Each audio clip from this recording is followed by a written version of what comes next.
The gray fossil site's been in operation for about 2 decades. The site is a sinkhole topped with limestone, which formed an erosion barrier, preserving what was underneath. And it's been incredible, the discoveries. Every summer, excavation teams make incredible discoveries of animals that once lived in our region. But as Kelly Grossfield tells us, today the discovery of an ancient flower is the talk of the program.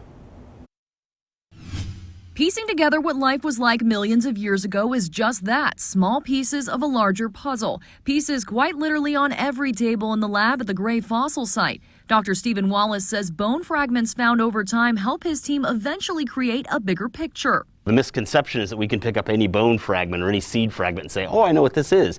The reality of it is there's lots and lots of things that we have that are unidentified. Seed fragments found in the dig site over the past few years were recently scanned and identified by Dr. Elizabeth Hermsen, who resides in New York and specializes in paleobotany. Seeds that until this time remained a mystery. We recognize them as having characters that someone can probably identify, but until you get the right person to look at it, they might sit as a mystery in the drawer for a long time.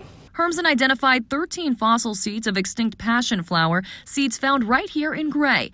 Jared Duckworth, the lab assistant at the site, says every day is a great discovery, and this is a perfect example of that. I don't keep up with the plants. I'm much more of an animal guy. It's very interesting, though. I love hearing about the new things we find here. The seeds, an extinct relative of Tennessee's state wildflower, this is what it looks like present day. Now, what makes this passion flower kind of neat is the fact that it is something that we do have here today.